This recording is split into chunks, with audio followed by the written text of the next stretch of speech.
हमें विश्वास है कि आप पहला और दूसरा लेसन कंप्लीट करने के बाद ही ये तीसरा लेसन पे आए होंगे।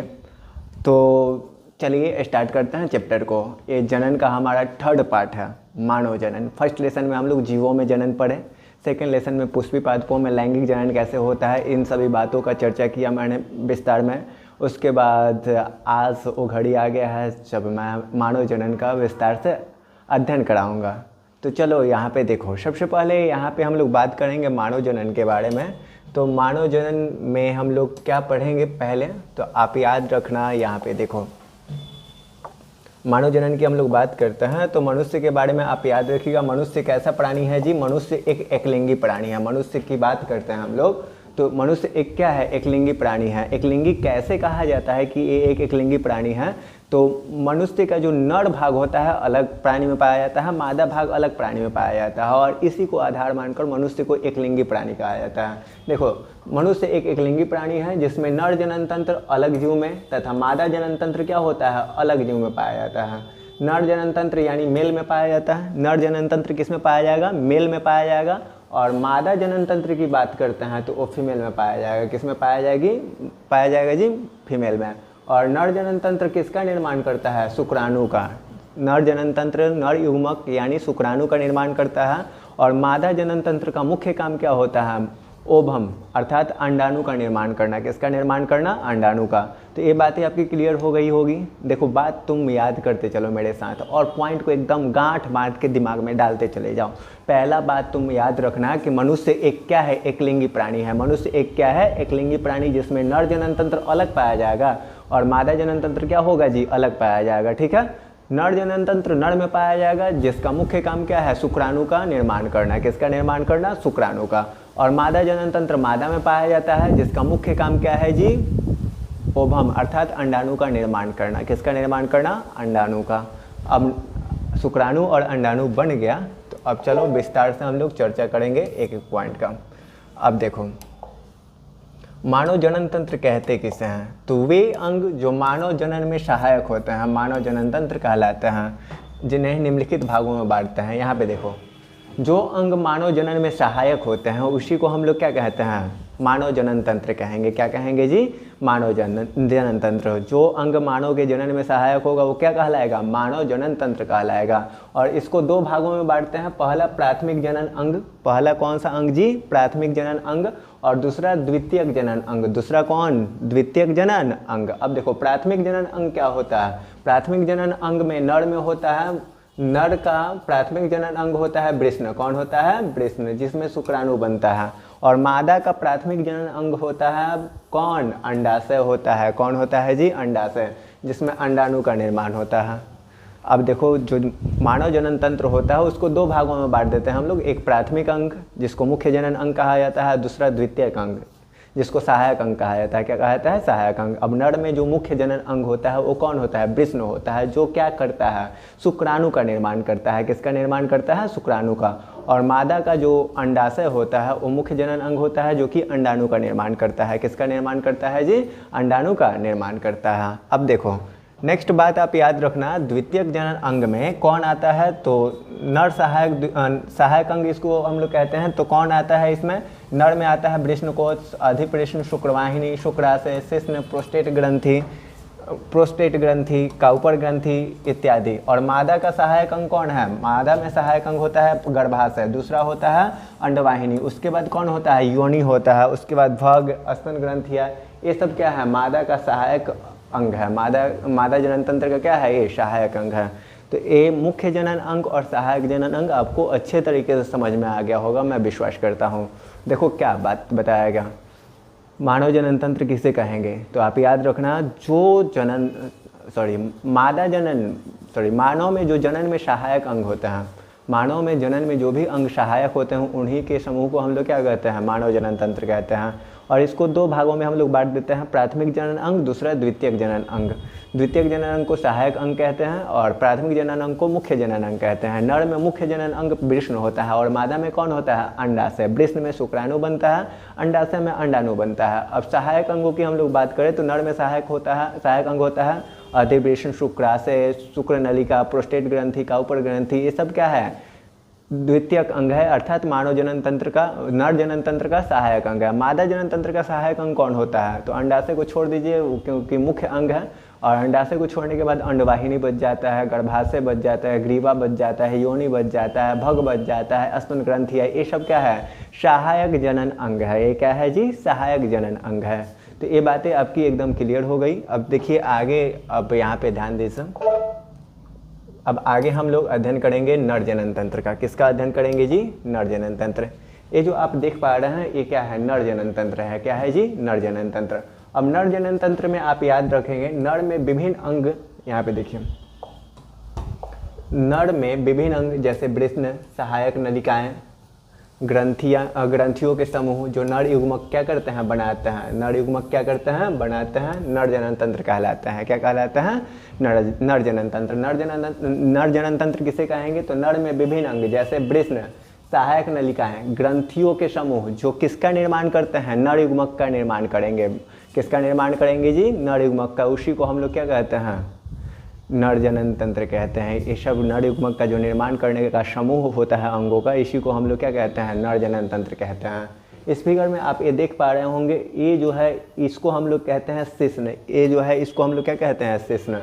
ये जो अंडाकार संरचना दो को दिखाई दे रहा है उसी को हम लोग कहते हैं वृषण। क्या कहते हैं? वृषण, जो कि एक थैलीनुमा संरचना वृषण कोश में लटका रहता है ये। और ये लटका क्यों रहता है उसका रीजन हम इसी टॉपिक में आगे बताएंगे। यहाँ पे ध्यान दो। तो ये नर जनन तंत्र सबका क्लियर हो गया। अब नर जनन तंत्र के बाद यहाँ पे ध्यान देना, नर जनन तंत्र को भी 3 भागों में हम लोग बांट देते हैं। नर जनन तंत्र को कितने भागों में हम लोग बांट देते हैं? 3 भागों में। पहला भाग देखो क्या बनता है हम लोगों का। नर जनन तंत्र को हम लोग 3 भागों में बांटते हैं। और पहला मुख्य अंग, मुख्य अंग में कौन आता है? वृषण। मुख्य अंग में कौन आता है जी? वृषण। दूसरा हमारा है सहायक अंग। कौन है जी? सहायक अंग। इसमें आता है अधिवृषण, शुक्रवाहक नलिकाएं, शुक्रवाहक नलिकाएं आता है, ये डबल हमारा हो गया। शुक्रवाहक नलिकाएं आता है, स्खलन नलिका आता है, वृषणकोश आता है, शिश्न और शुक्राशय आता है। ये क्या है? सहायक अंग है। क्या है? सहायक अंग। और सहायक ग्रंथियां कौन होती है? तो प्रोस्टेट ग्रंथि हो गई, काउपर ग्रंथि हो गई। ये क्या है? सहायक ग्रंथियां है। क्या है जी? सहायक ग्रंथियां। तो नर जनन तंत्र को भी हम लोग 3 भागों में बांट देते हैं। देखो पहला मुख्य अंग जो कि होता है कौन? वृषण होता है। दूसरा सहायक अंग में हम लोग आते हैं, तो सहायक अंग में अधिवृषण की बात करेंगे। उसके बाद किसकी बात करेंगे? शुक्रवाहक नलिकाओं की बात करेंगे, स्खलन नलिका, वृषणकोश, शिश्न, ये सब क्या है? शिश्न, शुक्राशय, ये सब क्या है जी? सहायक अंग है। और सहायक ग्रंथियों की बात करें तो प्रोस्टेट ग्रंथि और काउपर ग्रंथि क्या है? सहायक ग्रंथि है। क्या है जी? सहायक ग्रंथि। अब देखो सहायक ग्रंथि ये हो गया। अब इसके बाद हम लोग यहाँ पे ध्यान देते हैं। हाँ, यदि आपको एग्जाम में दे दे कि क्या करिए, नर जनन तंत्र का नामांकित चित्र बनाइए, नर जनन तंत्र का क्या करिए? नामांकित चित्र बनाइए, तो ये वाला फिगर आप बना दीजिएगा तो आपको कितना नंबर मिल जाएगा जी? 5 नंबर। देखो यहाँ पे ये जो थैलीनुमा यहाँ पे आपको संरचना दिखाई दे रहा है, ये जो संरचना आपको दिखाई दे रहा है इसी को हम लोग कहते हैं, ये जो है मूत्राशय है। क्या है जी? ये जो है क्या है? मूत्राशय। अब देखिए ये जो बाहर की ओर रचना निकली हुई है, ये जो बाहर की ओर नली निकली हुई है, सॉरी, ये जो बाहर की ओर नली निकल रही है इसको हम लोग क्या, ये जो बाहर की ओर नली के नीचे यहाँ पे आपको ये संरचना जो दिखाई दे रहा है यहाँ पे, इसको हम लोग कहते हैं शुक्राशय। क्या कहते हैं? यहाँ पे जो संरचना है उसको हम लोग क्या कहते हैं? शुक्राशय कहते हैं। क्या कहते हैं जी? शुक्राशय। और ये वाला जो नली है इसको हम लोग कहते हैं क्या? शुक्रवाहक नली। क्या कहते हैं? शुक्रवाहक नली। और वृषण, ये जो है लटका हुआ इसको हम लोग क्या कहते हैं? वृषण कहते हैं। वृषण ये क्या है? ये जो है हमारा अंदर ये जो थैलीनुमा संरचना होती है उसको वृषणकोश कहते हैं, और अंदर जो संरचना है उसको वृषण कहते हैं। वृषण के पीछे होता है अधिवृषण। वृषण के पीछे क्या होता है? अधिवृषण।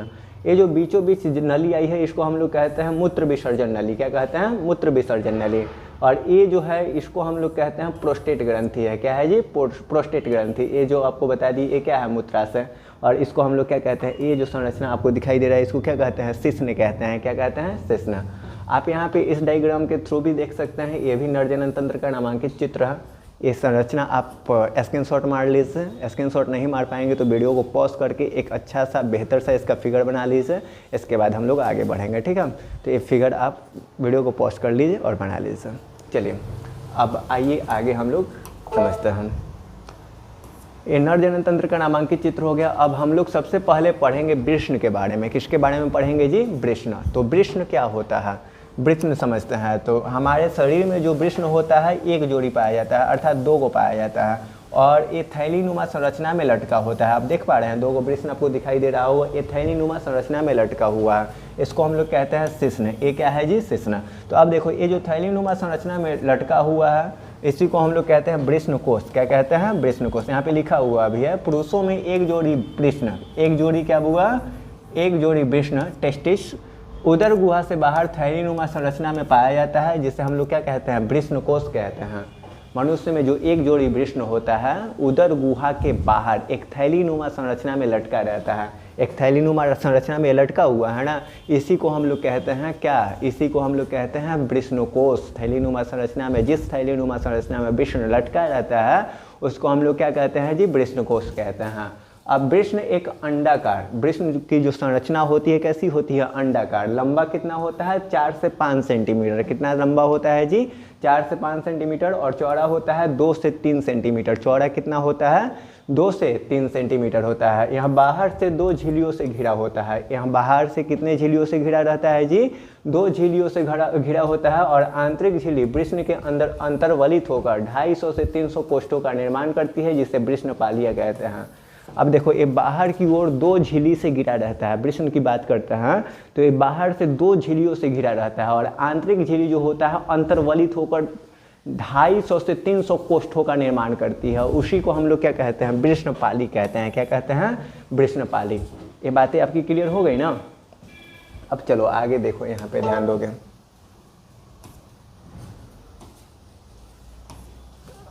आगे बताने से पहले, आपको आगे जाने से पहले एक बात बता देते हैं। नोट में इस बात को याद रखिएगा कि उधर गुहा के बाहर ही वृष्ण कोष क्यों लटका रहता है।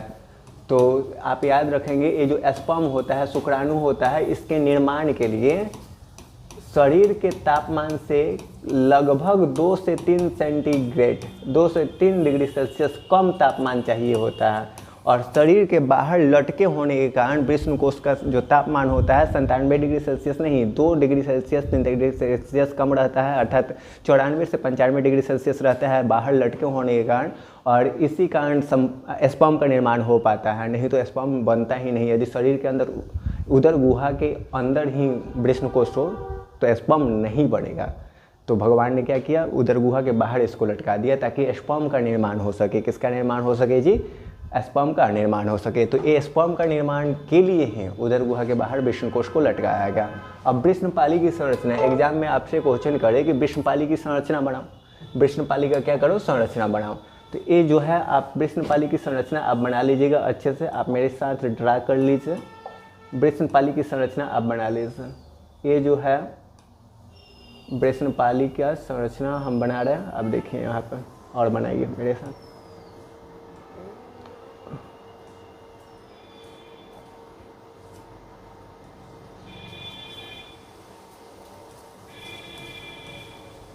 आप ये संरचना ड्रा कर लीजिए।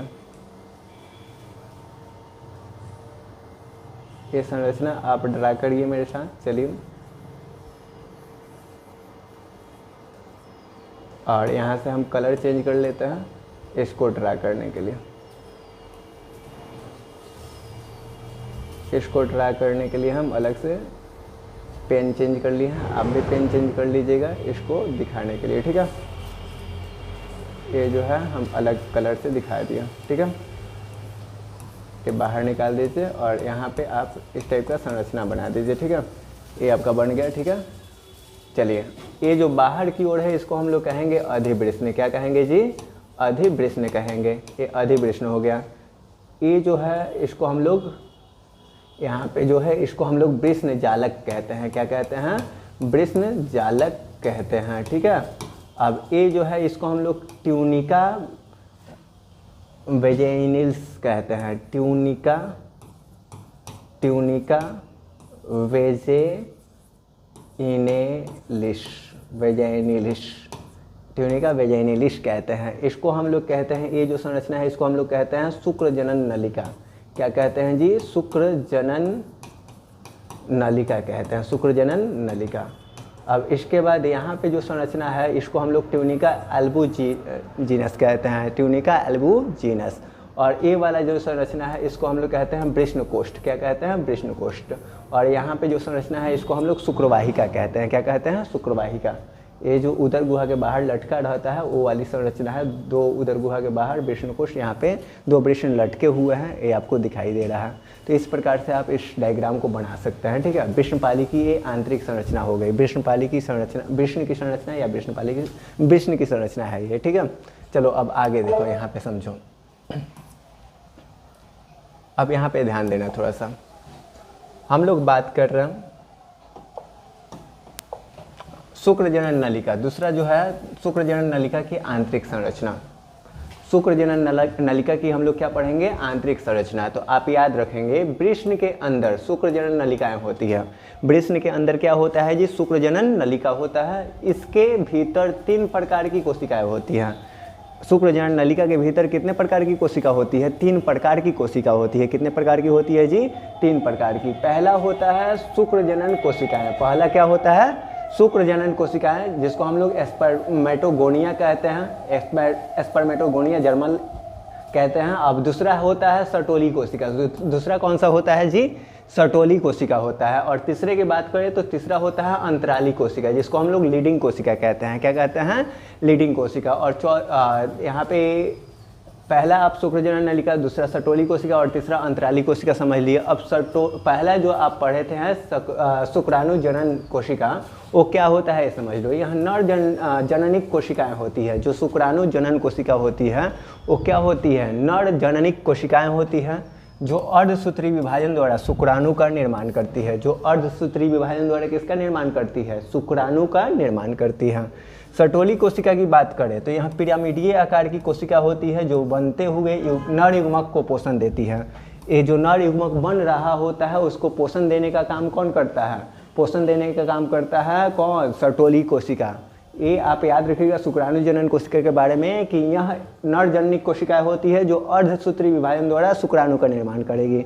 शुक्राणु जनन कोशिका से ही शुक्राणु का निर्माण होता है, ठीक है। इसके बाद यहाँ पिरामिडीय आकार की सर्टोली कोशिका जो होती है पिरामिडीय आकार की होती है और यहाँ बनते हुए नर युग्मक को क्या देती है? पोषण प्रदान करती है। यानी शुक्राणु बनते हुए शुक्राणु को पोषण देने का काम कौन करता है? सर्टोली कोशिका करता है। कौन करता है जी? सर्टोली कोशिका करता है। अब देखो आगे अंतराली कोशिका क्या होता है। तो अंतराली कोशिका को हम लोग लीडिंग कोशिका भी कहते हैं। क्या कहते हैं? लीडिंग कोशिका। याद रखिएगा वृष्णपाली में शुक्रजनन नलिकाओं के चारों ओर अंतराली अवकाश होता है। चारों ओर क्या होता है? अंतराली अवकाश होता है। इसमें कहीं कहीं छोटी छोटी रक्त वाहिकाएं और लीडिंग कोशिकाएं होती है। इसे ही हम लोग क्या कहते हैं? अंतराली कोशिका कहते हैं। वृष्णपाली में शुक्रजनन नलिकाओं के चारों ओर क्या होता है? अवकाश होता है। शुक्रजनन नलिकाओं के चारों ओर क्या कहीं कहीं क्या होता है? अवकाश। और उसी में क्या पाया जाता है? लीडिंग कोशिका पाया जाता है। क्या पाया जाता है? लीडिंग कोशिका। उसी को हम लोग क्या कहते हैं? अंतराली कोशिका कहते हैं जी। क्या कहते हैं? अंतराली कोशिका, ठीक है। अब इसके बाद इसे ही हम लोग क्या कहते हैं? अंतराली कोशिका कहते हैं। और नेक्स्ट पॉइंट आप याद रखिएगा कि ये टेस्टोस्टेरोन का स्रावन करती है। इनकी कुछ कोशिकाएं प्रतिरक्षात्मक भी होती है। ये अंतराली कोशिका क्या करती है? टेस्टोस्टेरोन जो हार्मोन होता है मानव और नर जनन तंत्र के लिए सबसे आवश्यक हार्मोन हम लोग कह सकते हैं, टेस्टोस्टेरोन हार्मोन। इसके श्रावण का जिम्मा कौन है? किसका है बुआ? तो ये अंतराली कोशिका का ही जिम्मा है। टेस्टोस्टेरोन हार्मोन कौन निकालता है? अंतराली कोशिका निकालता है। कौन निकालता है जी? अंतराली कोशिका। तो ये बात आपका क्लियर हो गया ना। चलो आगे बढ़ो, यहाँ पे देखो। अब हम लोग सहायक और द्वितीयक अंग की बात करते हैं। सहायक और किसकी बात करते हैं? द्वितीयक अंग। अब देखो यहाँ पे पहला जो आपका टॉपिक है वो है सहायक या द्वितीयक अंग में पहला जो टॉपिक है वो है वृष्णकोश। क्या है जी? वृष्णकोश। वृष्णकोश क्या होता है ये समझिए, यहाँ पे ध्यान दीजिए। वृष्ण जिस थैलीनुमा संरचना में उपस्थित होता है उसे हम लोग वृष्ण कहते हैं। वृष्ण जिस थैलीनुमा संरचना में उपस्थित होता है उसे हम लोग क्या कहते हैं? उसे हम लोग कहते हैं वृष्णकोश। क्या कहते हैं जी? वृष्ण जिस थैली में रहता है उसको हम लोग क्या कहते हैं? वृष्णकोश कहते हैं।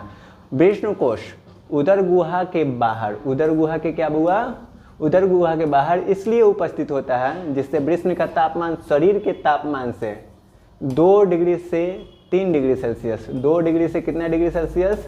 3 डिग्री सेल्सियस कम हो, इसके लिए ये बाहर उपस्थित होता है। और ये शुक्राणु निर्माण के लिए आवश्यक है कि शरीर के तापमान से वृष्णकोश का तापमान 2 से 3 डिग्री सेल्सियस कम हो। ठीक है, उसके बाद अधिवृष्ण क्या होता है जी? अधिवृष्ण तो आप याद रखना, शुक्रवाहिकाएं जो होती है वृष्ण से निकलकर वृष्ण के पश्च सतह पर अधिवृष्ण में खुलती है। अधिवृष्ण में खुलेगी। अधिवृष्ण पतली और लंबी नलिका के अत्यधिक कुंडलन से बनी होती है। अधिवृष्ण जो होती है पतली और लंबी नलिका के अत्यधिक कुंडलन से बनी होती है। इसमें शुक्राणुओं के परिपक्वन का कार्य होता है। अधिवृष्ण में क्या होता है? शुक्राणु का परिपक्वन का कार्य होता है। शुक्राणु का परिपक्वन का कार्य कहाँ होता है? अधिवृष्ण में। अब देखो, शुक्रवाहक नलिका की बात करते हैं तो अधिवृष्ण के पश्च भाग से निकलकर यहाँ शुक्रवाहक नलिका उदर तक जाकर मूत्राशय से ऊपर एक लूप बनाती है। मूत्राशय से ऊपर एक क्या बनाती है? लूप बनाती है। वहीं शुक्रवाहक नलिका होती है। स्खलन नलिका की बात करें तो उदर गुहा में शुक्रवाहक से निकली एक नलिका शुक्रवाहक में खुलती है और यह दोनों मिलकर क्या कहलाती है? स्खलन नलिका कहलाती है। क्या कहलाती है? स्खलन नलिका। उसके बाद आपसे पूछा गया है शिश्न क्या होता है? तो शिश्न एक बाह्य जनन इंद्रिय होता है। जनन इंद्रिय, बाह्य जनन इंद्रिय कौन होता है? शिश्न होता है। मूत्र नलिका शिश्न के रास्ते बाहर खुलती है। मूत्र नलिका जो होती है किसके रास्ते बाहर खुलती है? शिश्न के रास्ते ही खुलती है। और मूत्र नलिका में वीर्य और मूत्र दोनों का परिवहन होता है। मूत्र नलिका से वीर्य और मूत्र दोनों का क्या होता है? परिवहन। अब देख लो यहाँ पे इस फिगर में समझ लो कि शिश्न कहाँ पे होता है। आपको पहले भी बताया हम, इसको हम लोग कहते हैं शिश्न। क्या कहते हैं? शिश्न। शिश्न कहते हैं। यहाँ पे देखो, समझो बात को, फिगर में आपको अच्छे तरीके से बता देते हैं कि कौन क्या है। ये जो है इसको हम लोग कहेंगे शिश्न। क्या है? शिश्न। और भीतर वाला ये जो मार्ग दिखाई दे रहा है जिससे मूत्र बाहर आता है, इसको हम लोग कहते हैं मूत्र मार्ग। क्या कहते हैं? मूत्र मार्ग। अब देखो, ये है वृष्ण। ये क्या है जी? वृष्ण। वृष्ण के पीछे ये है अधिवृष्ण। क्या है? अधिवृष्ण। अधिवृष्ण से होता हुआ कौन निकल रहा है? शुक्रवाहिनी। क्या निकल रहा है जी? शुक्रवाहिनी। शुक्रवाहिनी के पीछे, और यहाँ पे देखो ये जो है ये क्या है? मूत्र मार्ग, जो कि ये जो है मूत्र मार्ग है जो कि बाहर निकला हुआ है। शुक्रवाहिनी अब ये जाके कहाँ पे ऐड होगा? शुक्राशय में। कहाँ पे ऐड हो रहा है जी? शुक्राशय में आके ऐड हो रहा है। यहाँ पे देखिए ये जो संरचना है यहाँ पे आपको दिखाई दे रही, ये क्या है? शुक्राशय है। क्या है बुआ? शुक्राशय। तो ये आपको समझ में आ गया। डायग्राम के थ्रू आपको अच्छे तरीके से समझ में आ गया कि शिश्न कौन है, वृष्ण कौन है, वृष्णकोश क्या होता है। ठीक से क्लियर हो गया ना? तो ये हमारा नर जनन तंत्र का पॉइंट था। ये नर जनन तंत्र में हम लोग पढ़ लिया। अब चलो यहाँ पे देखो, शुक्राशय क्या होता है थोड़ा सा समझो। शुक्राशय में आप यहाँ पे ध्यान दो। शुक्राशय यह एक जोड़ी मूत्राशय के पीछे स्थित होता है। शुक्राशय जो होता है मूत्राशय के पीछे स्थित होता है। कहाँ स्थित हो जाते हैं? मूत्राशय के पीछे स्थित होता है। तथा ये बीड़ी का लगभग 60% भाग बनाता है। बीड़ी का मतलब आप समझ रहे हैं, ये वाला ये क्या है? बीड़ी है। बीड़ी कहने का मतलब कि जब लोग संभोग कर रहे होते हैं तो अंतिम चरण में एक वाइट चिपचिपा द्रव्य निकलता है जिसको हम लोग क्या कहते हैं? बीड़ी कहते हैं। और 60% बीड़ी का निर्माण कौन करता है? शुक्राशय करता है। अब सहायक ग्रंथियों में पहला है प्रोस्टेट ग्रंथि। पहला कौन है जी? प्रोस्टेट ग्रंथि। यह एक सघन ग्रंथि है जो मूत्र नलिका के आधार के चारों ओर होता है और यह बीड़ी का 20 से 25% भाग बनाता है। यह बीड़ी का लगभग कितना प्रतिशत भाग बनाता है? 20 से 25% भाग बनाता है। ये जो पहला आप पढ़े प्रोस्टेट ग्रंथि, ये मूत्र नलिका के आधार के चारों ओर, मूत्र नलिका के आधार के चारों ओर पाया जाता है। ठीक है। और ये बीड़ी का लगभग 20 से 25% भाग बनाता है। काउपर ग्रंथि की बात करते हैं तो इसका स्रावन शिश्न में स्नेहन का कार्य करता है। काउपर ग्रंथि जो श्रावण करता है, जो द्रव स्रावित करता है, ये स्नेहन पैदा करता है। क्या पैदा करता है? स्नेहन। स्नेहन मतलब समझते हो कि नहीं समझते हो? जैसे ग्रीस से क्या होता है? मुलायम सतह प्राप्त होता है, वैसे ही ये स्नेहन पैदा करता है। ठीक है। यह एक जोड़ी होता है। काउपर ग्रंथि कितना जोड़ी होता है? एक जोड़ी होता है। टेस्टोस्टेरोन की बात करते हैं तो यह एक नर हार्मोन होता है। टेस्टोस्टेरोन क्या होता है जी? एक नर हार्मोन होता है।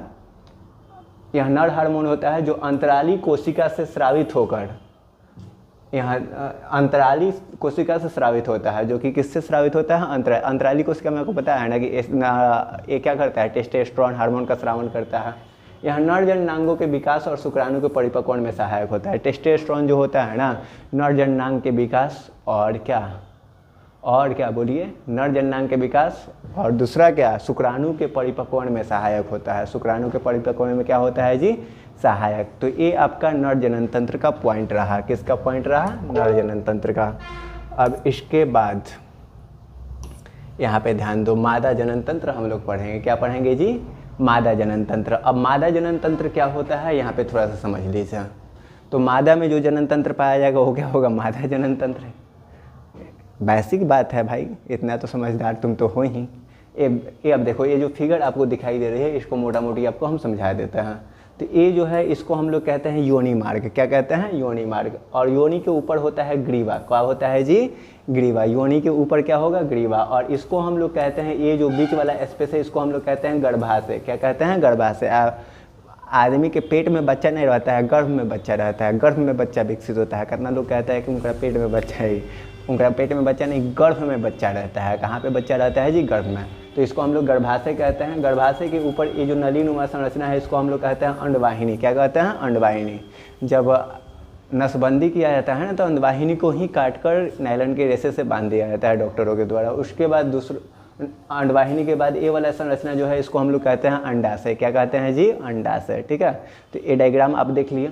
अब देखिए आगे, यहाँ पे समझिए, यहाँ पे समझिएगा। स्त्री जनन तंत्र की हम लोग बात करते हैं। तो स्त्री जनन तंत्र में आप पहला पॉइंट क्या याद रखिएगा, तो देखिए क्या याद रखिएगा। स्त्री जनन तंत्र जनन प्रक्रिया के अतिरिक्त भी कई कार्यों का निर्वहन करती है। जैसे में क्या, निषेचन, भ्रूण का विकास, गर्भाधारण, उसके बाद क्या, दुग्धम, ये सब क्रियाओं का भी ये क्या करती है, निर्वहन। देखो नर जनन तंत्र क्या करता है, केवल शुक्राणुओं का निर्माण करता है और कौन काम थोड़े करता है। लेकिन ये जो मादा जनन तंत्र होता है अंडाणुओं का तो निर्माण करती ही है, साथ में किसका काम करती है, निषेचन करने का भी कार्य। निषेचन इन्हीं के अंदर होता है, हम लोगों में निषेचन नहीं। हम लोगों का तो शुक्राणु निकल के बाहर।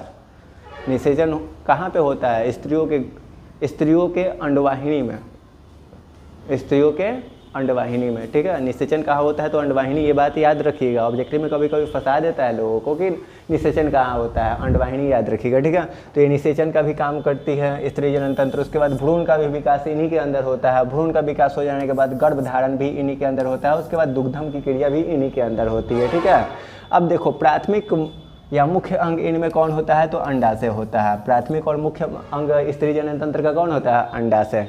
द्वितीय के सहायक अंग में कौन कौन आता है, तो अंडवाहिनी आता है, गर्भाशय आता है, गर्भाशय ग्रीवा आता है। उसके बाद कौन आता है, योनि आता है, वेजाइना जिसको हम लोग कहते हैं। क्या कहते हैं जी, वेजाइना। अब देखो बात को समझो। अब सबसे पहले हम लोग पढ़ेंगे किसके बारे में, तो अंडाशय के बारे में। किसके बारे में जी, अंडाशय। अब अंडाशय क्या होता है, यहाँ पे थोड़ी सी बातें चर्चा हो जानी चाहिए। तो अंडाशय के बारे में आप याद रखेंगे, यह मादा का प्राथमिक लैंगिक अंग है जो मादा युग्मक का निर्माण और स्टेरॉइड हार्मोन का उत्पादन करती है। देखो यहाँ पे मादा जनन तंत्र का प्राथमिक लैंगिक अंग कौन होता है, अंडाशय होता है। मादा जनन तंत्र का प्राथमिक लैंगिक अंग कौन होता है जी, अंडाशय होता है। और इस अंडाशय में क्या होता है, मादा युग्मक यानी अंडाणु का निर्माण होता है और दूसरा स्टेरॉइड हार्मोन का उत्पादन होता है। स्टेरॉइड हार्मोन का उत्पादन करने का कार्य कौन करता है, अंडाशय ही करता है। ठीक है, यहाँ उदर के नीचे दोनों ओर एक एक अंडाशय, देखो यहाँ पे उदर के नीचे दोनों ओर, उदर के नीचे यानी पेट के नीचे, उदर मतलब पेट के नीचे यानी उदर के नीचे दोनों ओर एक एक अंडाशय पाया जाता है। क्या होता है, एक एक अंडाशय पाया जाता है। प्रत्येक अंडाशय 2 से 4 सेंटीमीटर लंबी होती है। कितना लंबी होती है, 2 से 4 सेंटीमीटर, और चौड़ी 1.5 सेंटीमीटर तथा लगभग 1 सेंटीमीटर मोटी बादाम के आकार की रचना होती है। और ये श्रोणी भीति से लिगामेंट द्वारा उदरीय गुहा में लटकी रहती है। यहाँ पे देखो ये श्रोणी भीति, ये क्या है, श्रोणी भीति से लिगामेंट के द्वारा उदरीय गुहा में क्या होती है, लटकी होती है। और ये बादाम के आकार की संरचना है। इसकी लंबाई की बात करें तो लंबाई कितना है जी, 2 से 4 सेंटीमीटर। चौड़ाई की बात करें तो 1.5 सेंटीमीटर और मोटाई की बात करें तो 1 सेंटीमीटर। ये लगभग बादाम के जैसा ये संरचना होता है। ठीक है, और ये लिगामेंट के द्वारा श्रोणी भीति से जुड़ा रहता है। ये लिगामेंट के द्वारा किससे जुड़ा रहता है, श्रोणी भीति से जुड़ा रहता है। ठीक है, तो ये अंडाशय की कहानी हो गई। अंडाशय के बारे में आप याद रखिएगा, ये उदर गुहा के नीचे दोनों ओर एक जोड़ी रहता है, दोनों ओर मतलब दोनों ओर एक एक पाया जाता है। और इसकी लंबाई की एक काम क्या करता है, तो अंडाणु का निर्माण करेगा। किसका निर्माण करेगा जी? अंडाणु का। एस्टेरॉइड हार्मोन का भी उत्पादन करने का कार्य कौन करता है? अंडाशय ही करता है। ठीक है, अब देखो आगे हम लोग बढ़ जाते हैं, पॉइंट से आगे बढ़ते हैं। तो और क्या याद रखेंगे, तो अंडाशय जो होता है 2 से 4 सेंटीमीटर लंबा होता है। 2 से 4 सेंटीमीटर लंबा हो गया। चौड़ाई इसका कितना होता है, तो 1.5 सेंटीमीटर। मोटाई इसका कितना है, तो 1 सेंटीमीटर मोटाई होता है इसका। तो ये सभी बातें हैं। इसके बाद आप याद रखिएगा कि ये बादाम के आकार का होता है और ये श्रोणि भीतर से लिगामेंट द्वारा उदरीय गुहा में लटका रहता है। ये श्रोणि भीतर से लिगामेंट द्वारा उदरीय गुहा में क्या होता है जी? लटका रहता है। ये बात हुई इसकी, किसकी? ये बात हुई अंडाशय की। किसकी बात हुई? अंडाशय की। अब अंडाशय से हम लोग आगे बढ़ते हैं, तो आगे हम लोग देखेंगे, देखो क्या, अंडाशय की आंतरिक संरचना। अंडाशय की आंतरिक संरचना कैसी होती है ये समझ लेते हैं हम लोग। तो यहाँ पे देखो अंडाशय की आंतरिक संरचना की बात करते हैं। तो प्रत्येक अंडाशय बाहर की ओर एक पतली जनन एपिथेलियम से स्तरित होती है। ये जो आप देख रहे हो ये क्या है? पतली जननिक एपिथेलियम है। ये क्या है? एक पतली जननिक एपिथेलियम है।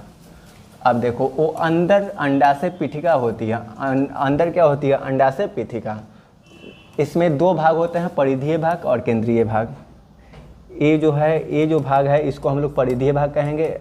सॉरी, ये जो भाग है इसको हम लोग केंद्र की ओर है, ये केंद्रकीय भाग है, और इसको हम लोग क्या कहेंगे? परिधीय भाग कहेंगे। ठीक है, अंडाशय के मेड्यूला भाग में, मेड्यूला भाग यानी कौन सा भाग? केंद्रकीय भाग में अनेक अंडाकार रचनाएं बिखरी होती है। इसे हम लोग प्राथमिक पुटिका कहते हैं। इसमें देख रहे होंगे आप कि अनेक अंडाकार रचनाएं हैं जिसको हम लोग अंडाशय पुटिका कहते हैं। क्या कहते हैं? अंडाशय पुटिका। अंडाशय पुटिका प्राथमिक पुटिका में परिपक्व होकर ग्राफियन फॉलिकल बनाती है। यही अंडाशय जो पुटिका होती है या प्राथमिक पुटिका होती है, यही ग्राफियन फॉलिकल का निर्माण करती है। अब ग्राफियन फॉलिकल का निर्माण करने का कार्य जो होता है कौन करता है जी? तो यही प्राथमिक पुटिका करता है। कौन करता है? प्राथमिक पुटिका। तो ये आपका प्राथमिक पुटिका भी क्लियर हो गया। अंडाशय की आंतरिक संरचना समझ लिए। आप अंडाशय के बारे में ये याद रखेंगे कि अंडाशय की जो परत होती है जननिक एपिथेलियम के द्वारा घिरी रहती है और इसमें 2 भाग होते हैं, एक केंद्रकीय भाग, दूसरा परिधीय भाग। केंद्रकीय भाग में अनेक अंडाकार रचनाएं होती है जिसको हम लोग क्या कहते हैं? अंडाशय पुटिका कहते हैं या प्राथमिक पुटिका कहते हैं। और यही प्राथमिक पुटिका विकसित होती है तो क्या बनाती है? यही अंडाशय पुटिका विकसित होकर ग्राफियन फॉलिकल बनाती है जी। क्या बनाती है? Graafian follicle. तो ये अंडाशय की आंतरिक संरचना हो गई। ठीक है, ग्राफियन फॉलिकल बनाती है। अब देखो यहाँ पे स्त्री जनन तंत्र में हम लोग सहायक अंग की बात करेंगे। सहायक अंग में पहला अंग कौन होता है? अंडवाहिनी होता है। कौन होता है जी? अंडवाहिनी। ए वाली संरचना, ये क्या है? अंडवाहिनी है। ये क्या है? अंडवाहिनी। इधर भी ये क्या है? अंडवाहिनी है। क्या है जी? अंडवाहिनी। अब देखो अंडवाहिनी एक जोड़ी होता है, एगो है ने एगो होने। एक जोड़ी पेशीय और नलिकाकार रचना होती है। यहाँ अंडाशय से गर्भाशय तक, यहाँ अंडाशय से गर्भाशय तक होती है। यहाँ कहाँ से कहाँ तक होती है? यहाँ अंडाशय से गर्भाशय तक होती है। अब देखो इसकी गुहा पक्षमाभी एपिथेलियम से स्तरित होती है। प्रत्येक अंडवाहिनी में 3 भाग होता है। इसकी जो गुहा होती है पक्षमाभी एपिथेलियम से क्या होती है? स्तरित होती है। इसका जो गुहा होता है पक्षमाभी एपिथेलियम से पक्षमाभी एपिथेलियम से स्तरित होता है। और प्रत्येक अंडवाहिनी में 3 भाग होते हैं। प्रत्येक अंडवाहिनी की बात करें तो कितने भाग होते हैं? 3। पहला होता है कीपक। क्या होता है जी? कीपक। ए वाला जो भाग है इसको हम लोग क्या कहेंगे? कीपक कहेंगे। क्या कहेंगे? कीपक। कीप के जैसा संरचना बनाया है ना। कीप कैसा होता है? ऐसा होता है। तो यहाँ पकड़ ले है तो इसको कहेंगे कीपक। क्या कहेंगे? कीपक। दूसरा है तुम्बिका, इसको हम लोग कहेंगे तुम्बिका। यहाँ पे बीच वाला पार्ट क्या है? तुम्बिका। और इसको कहेंगे संकीर्ण पथ, एकदम पतला पथ, संकीर्ण पथ। क्या बोलेंगे इसको? संकीर्ण पथ। तो अंडवाहिनी के मुख्यतः कितने भाग होते हैं? 3। पहला क्या होता है जी? पहला होता है कीपक। कीप के जैसा संरचना बनाए है, अंडाशय के लटकैले है धके। उसके बाद उसके ऊपर बढ़ते हैं तो वो क्या है? कीपक के बाद तुम्बिका होता है। क्या होता है? तुम्बिका। तुम्बिका के बाद एकदम पतला लिपिड लिपिड संकीर्ण पथ होता है। क्या होता है जी? संकीर्ण पथ। तो ये बात आपको क्लियर हो गया संकीर्ण पथ क्या होता है। चलो अब आगे देखो, यहाँ पे सहायक अंग में अंडवाहिनी आपका क्लियर हो गया। अंडवाहिनी की में ही निषेचन, ये नोट में आप याद रखना कि निषेचन जो होता है अंडवाहिनी में ही होता है। निषेचन यहाँ पे ही होता है अंडवाहिनी में ही। ठीक है, ऑब्जेक्टिव में कई बार पूछा है क्वेश्चन। चलो देखो अब आगे पॉइंट। अंडवाहिनी के बाद आपको गर्भाशय पढ़ना है। कितना लोग कहता है कि उनका पेट में बच्चा है, पेट में बच्चा ना गर्भ में बच्चा रहा है। ठीक बा, आपसे तुम लोग ये बेवकूफ़ी मत करना, ठीक है। यहाँ पे देखो, ये जो है बच्चा है गर्भ में विकसित हो रहा है। गर्भ में क्या हो रहा है? विकसित। ये जो है हिस्सा, इसको हम लोग गर्भ कहते हैं। यहाँ पे कट मार के हम लोग ऑपरेशन के थ्रू बच्चे को बाहर निकालते हैं ना, तो ये है गर्भ। ये क्या है जी? गर्भ। ऑपरेशन के थ्रू बच्चे यहीं से निकाले जाते हैं, ठीक है। तो अब देखो गर्भाशय, गर्भाशय की बात कर रहे हैं हम लोग। तो गर्भाशय मादा में केवल एक गर्भाशय पाया जाता है। मादा की बात करते हैं तो उसमें केवल और केवल सिर्फ एक गर्भाशय पाया जाता है, जिसे हम लोग बच्चेदानी कहते हैं। क्या कहते हैं जी? बच्चेदानी। गर्भाशय में, यहाँ पे देखो याद रखना कि मादा में केवल एक गर्भाशय पाया जाता है, जिसे हम लोग क्या कहते हैं? बच्चेदानी कहते हैं। क्या कहते हैं? बच्चेदानी। यहाँ 8 सेंटीमीटर लंबा होता है। कितना लंबा होता है जी? 8 सेंटीमीटर।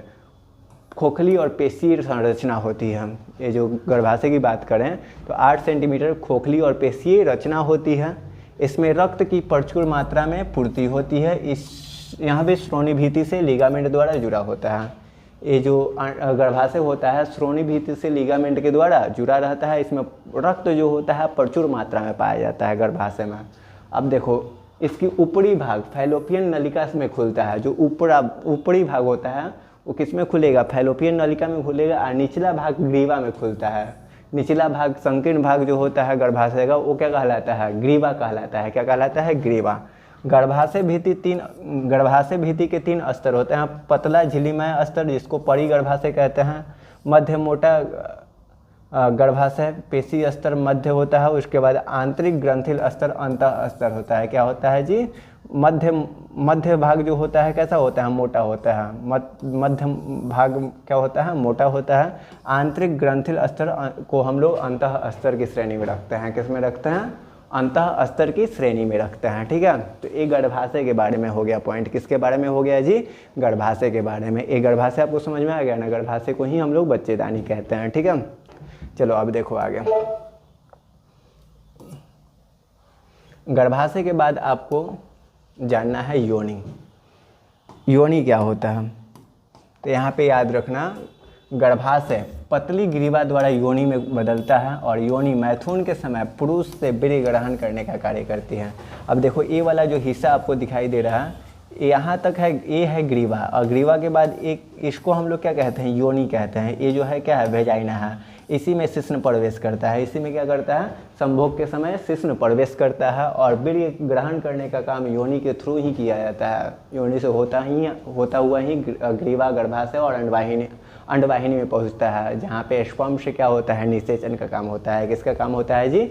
निषेचन का। तो ये आपका क्लियर हो गया होगा सहायक अंग में योनि। अब आगे हम लोग पढ़ने वाले हैं स्त्रियों के बाह्य जननांग में कौन कौन आते हैं अंग। तो स्त्रियों के बाह्य जननांग में देखो कौन कौन से अंग आते हैं।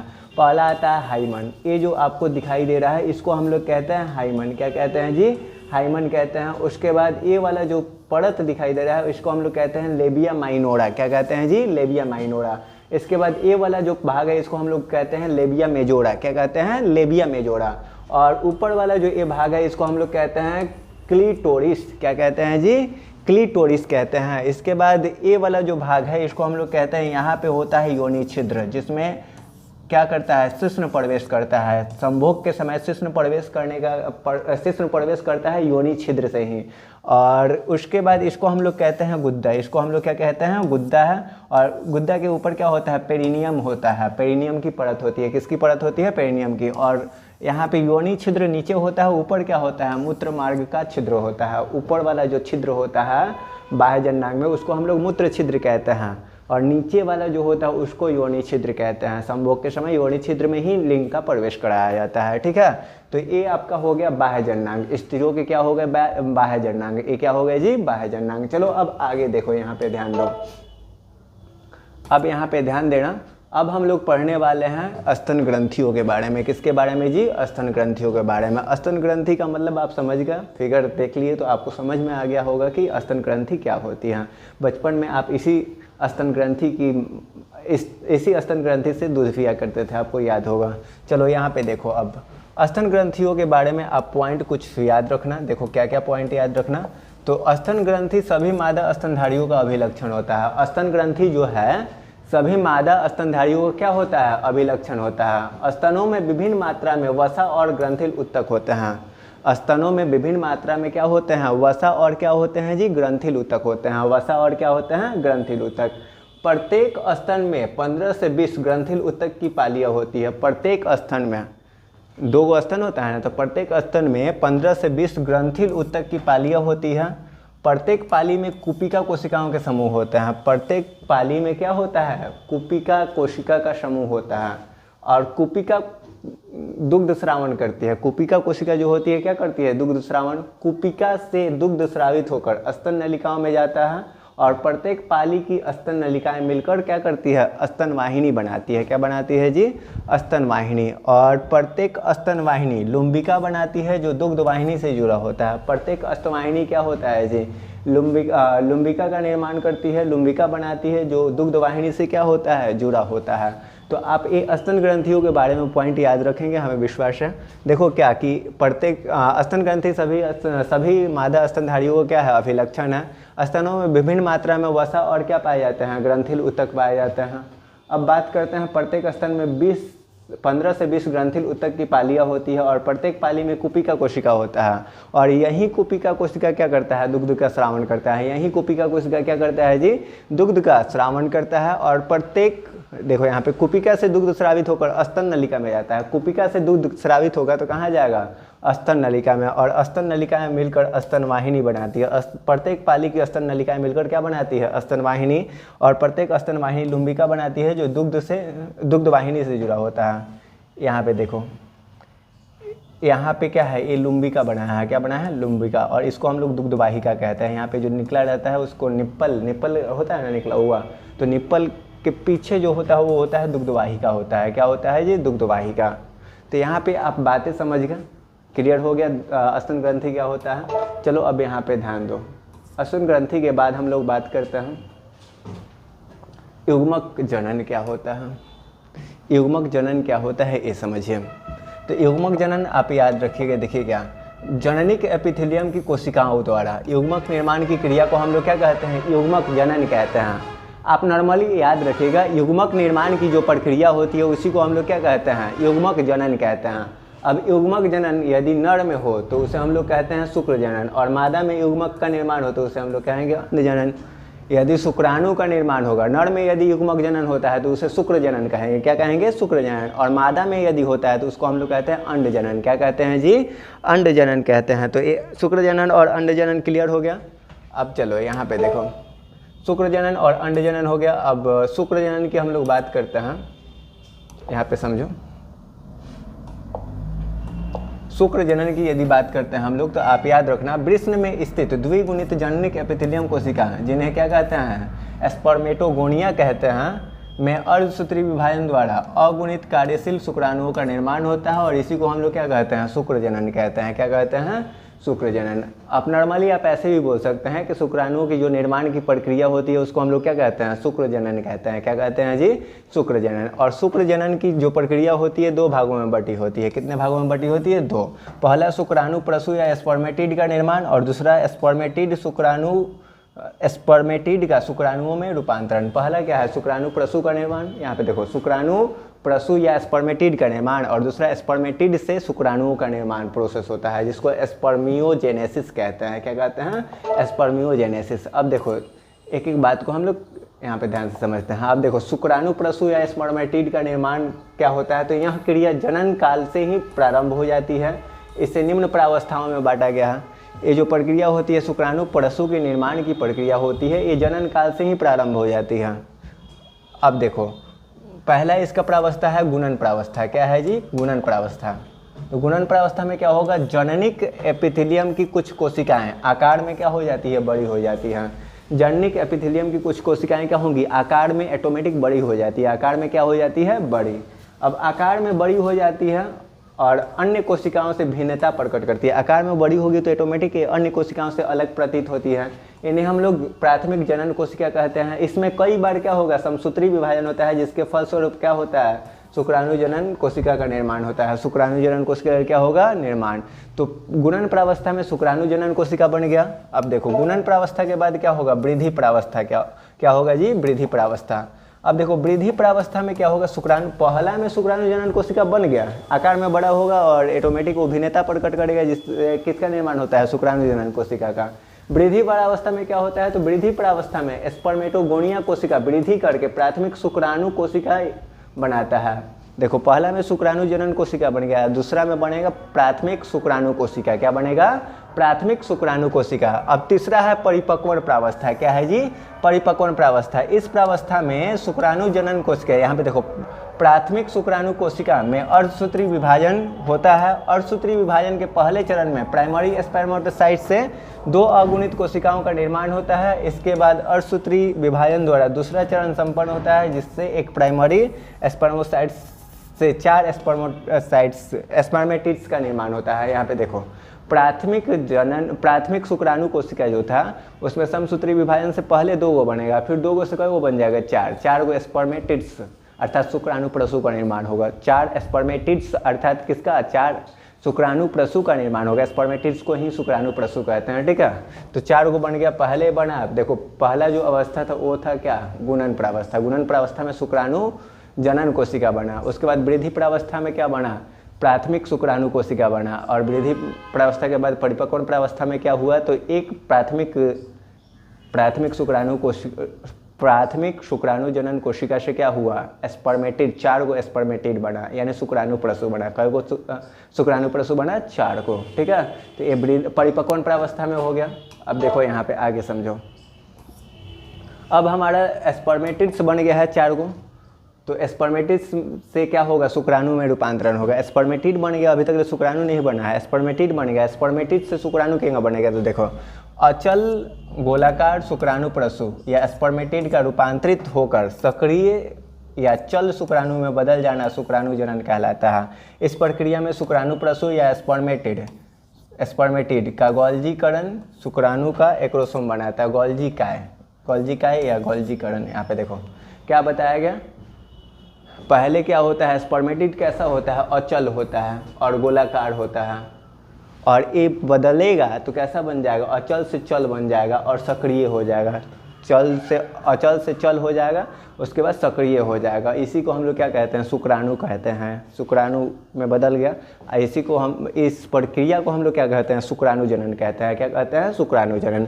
और शुक्राणु जनन के इस प्रक्रिया में जो शुक्राणु प्रसू का गोल्जी काय होता है वो एक्रोसोम बनाता है। क्या बनाता है, एक्रोसोम। शुक्राणु का एक्रोसोम बनाने का काम कौन करता है जी, शुक्राणु का एक्रोसोम बनाने का कार्य कौन करता है, बोलिए। शुक्राणु का एक्रोसोम बनाने का कार्य, शुक्राणु का एक्रोसोम बनाने का कार्य, ये आगे वाला हिस्सा जो है इसको एक्रोसोम कहते हैं। एक्रोसोम बनाने का काम कौन करता है, तो आप याद रखिएगा शुक्राणु प्रसू का गोल्जी का है। शुक्राणु प्रसू का क्या, गोल्जी का है, ठीक है। तो ये हमारा प्रोसेस हो गया शुक्र जनन का। इसके बाद शुक्राणु की संरचना हम लोगों को पढ़ना है। क्या पढ़ना है जी, शुक्राणु की संरचना। अब शुक्राणु की संरचना आप यहाँ पे देख लीजिए। आगे जो ये टोपीनुमा संरचना है इसको हम लोग कहते हैं एक्रोसोम। क्या कहते हैं जी, एक्रोसोम कहते हैं। उसके बाद इसको हम लोग कहते हैं केंद्रक। क्या कहते हैं, केंद्रक। ऊपर वाला ये जो दिख रहा है उसको हम लोग समीपस्थ तार केंद्र कहते हैं, इसको हम लोग दूरस्थ तार केंद्र कहते हैं, और इसको हम लोग कहते हैं माइटोकॉन्ड्रिया। क्या कहते हैं, माइटोकॉन्ड्रिया। ये वाला भाग जो है नेक पार्ट है, ऊपर वाले पार्ट को हेड पार्ट कहते हैं, इसको मिडिल पार्ट कहते हैं, और इसको टेल पार्ट कहते हैं। कौन सा पार्ट कहते हैं, टेल पार्ट। तो ये हो गया एक शुक्राणु। अब शुक्राणु का संरचना समझ लिए तो इसके बारे में जो तथ्य है वो जान लीजिए, ठीक है। आप याद रखेंगे प्रत्येक शुक्राणु पतले और लंबे होते हैं, जिन्हें केवल सूक्ष्मदर्शी की सहायता से देखा जा सकता है। ये जो प्रत्येक शुक्राणु होता है पतला और लंबा होता है। कैसा होता है जी, देख लो ये फिगर दिखाई दे रहा है, ये क्या है, एक परिपक्व शुक्राणु है। अब देखो इसके निम्नलिखित भाग होते हैं। शुक्राणु के 3 भाग होते हैं। पहला होता है हेड, यहाँ शुक्राणुओं का शीर्ष भाग होता है, इसको हम लोग कहते हैं हेड। इसको हम लोग क्या कहते हैं, हेड। ये वाला पार्ट जो है क्या है, हेड है। शुक्राणुओं का शीर्ष भाग होता है जिसमें बड़ा और अग्रनित, यहाँ पे देखो बड़ा तथा अग्रनित केंद्रक होते हैं। यहाँ पे बड़ा और अग्रनित क्या होता है, केंद्रक, जिसके आगे एक टोपीनुमा संरचना होता है। हेड में आप देखेंगे तो आगे एक टोपीनुमा संरचना होता है जिसको हम लोग क्या कहते हैं, एक्रोसोम कहते हैं। यह निषेचन के समय अंडाणु की झिल्ली को नष्ट करता है। एक्रोसोम ही है, इसमें कुछ एंजाइम पाए जाते हैं। ये एंजाइम छिड़कता है तो उसकी झिल्ली नष्ट हो जाती है और ये अंदर प्रवेश कर जाता है। तो एक्रोसोम ही अंडाशय की झिल्ली को नष्ट करने का काम करता है। ठीक है, नेक पार्ट की बात करते हैं तो यहाँ छोटा भाग होता है। यहाँ क्या होता है? छोटा भाग। यहाँ पे जो नेक पार्ट है इसको हम लोग कहते हैं नेक पार्ट। क्या कहते हैं? नेक पार्ट। इसमें दो तार केंद्र होते हैं, पहला अग्रस्थ तार केंद्र और दूसरा समीपस्थ। समीपस्थ, अग्रस्थ और दूसरा समीपस्थ, समीपस्थ तार केंद्र। अब देखो मिडिल पार्ट की बात करते हैं तो इस भाग को शुक्राणुओं का शक्ति गृह कहते हैं। क्या कहते हैं? इस भाग को शुक्राणुओं का शक्ति गृह कहते हैं। इसमें सूक्ष्म नलिकाएं होती है जिसमें माइटोकॉन्ड्रिया पाया जाता है। क्या पाया जाता है जी? माइटोकॉन्ड्रिया, जो शुक्राणुओं को गति प्रदान करने के लिए ऊर्जा देते हैं। जो शुक्राणुओं क्या करते हैं? गति प्रदान करने के लिए ऊर्जा देने का काम करते हैं। अब टेल पार्ट की बात करते हैं तो यहाँ शुक्राणु का अंतिम लंबा भाग है जो जीवद्रव्य झिल्ली से बना होता है। जो टेल पार्ट होता है ये शुक्राणु का सबसे लंबा भाग होता है, जो कि किससे बना होता है? जीव द्रव्य से बना होता है। किससे बना होता है? जीव द्रव्य से। मिडिल पार्ट इंपॉर्टेंट है क्योंकि इसको शक्ति गृह कहते हैं। यही ऊर्जा का, इसमें माइटोकॉन्ड्रिया होता है जो कि ऊर्जा बना के शुक्राणु को देता है। शुक्राणु को देता है तो शुक्राणु चलने लगता है, मतलब छल हो जाता है। ये बात आपको समझ में आ गया? शुक्राणु का शक्ति गृह किसे कहते हैं? तो मिडिल पार्ट को ही कहते हैं। क्यों कहते हैं? क्योंकि उसमें माइटोकॉन्ड्रिया होता है। माइटोकॉन्ड्रिया जहाँ पे आ जाएगा वहाँ पे ऊर्जा बनने लगेगा। ऊर्जा बन जाएगा तो आदमी अपने आप फुर्ती में आ जाएगा। तुम्हारे ही देह में ऊर्जा ना रहता है तो एकदम सुस्ताइल रहता होगा, और जैसे ही ऊर्जा फुरफुरा जाता होगा। तो ये बात आपका क्लियर हो गया। शुक्राणु को शक्ति देने का, ऊर्जा शक्ति के लिए मतलब चलने के लिए ऊर्जा कौन देता है? तो मिडिल पार्ट ही देता है। ठीक है, तो ये शुक्राणु की पूरी संरचना हो गई। शुक्राणु की पूरी संरचना के बाद हम लोग देखेंगे, यहाँ पे देखिए, अब हम लोगों को पढ़ना है अंडजनन। क्या पढ़ना है जी? अंडजनन। अंडजनन क्या होता है? तो शुक्राणु बनने की क्रिया शुक्रजनन कहलाएगी। अंडाणु बनने की क्रिया क्या कहलाती है? अंडजनन। अब देखो अंडजनन को समझ लो। यहाँ पे अंडाशय में स्थित द्विगुणित अंडमात्री कोशिका या उगोनिया से अर्धसूत्री विभाजन द्वारा अगुणित परिपक्व मादा युग्मक निर्माण क्या कहलाता है? अंडजनन कहलाता है। क्या कहलाता है? अंडजनन। इतना तुम का फालतू में याद रखोगे। बोलना है कि अंडाणु के बनने की क्रिया क्या कहलाती है? अंडाणु के निर्माण की प्रक्रिया अंडजनन कहलाती है। क्या कहलाती है? अंडजनन। उगोनिया से बनता है या अंडजनन मातृ कोशिका से अंडाणु बनता है। ठीक है, इसी भ्रूणीय अवस्था में कई अवस्थाएं होती है। इस भ्रूणीय अंडाशय में कई अवस्थाएं होती है। पहला होता है गुणन प्रावस्था। पहला क्या होता है? गुणन प्रावस्था। गुणन प्रावस्था में क्या होता है जी? तो इस अवस्था में अंडाशय की जननिक एपिथेलियम, जननिक क्या हुआ? एपिथेलियम की कुछ कोशिकाएं आकार और आकृति में क्या हो जाएंगी? बड़ी। इसमें जो आप देख पा रहे हैं ये जो है आकार में क्या हो गई? बड़ी हो गई। आकार में क्या हो गई? बड़ी। जिसमें कई बार समसूत्री विभाजन होता है जिससे उगोनिया बनता है। क्या बनता है? उगोनिया। इसमें कई बार विभाजन होगा ना तो इससे क्या बनेगा? उगोनिया बनेगा। क्या बनेगा? उगोनिया। शिशु जन्म के समय पुटिकाओं की संख्या 20 से 20 लाख होती है। शिशु जब जन्म ले रहा होता है उस समय जो प्राथमिक पुटिकाएं होती है वो कितना होता है? 20 से 20 लाख होता है।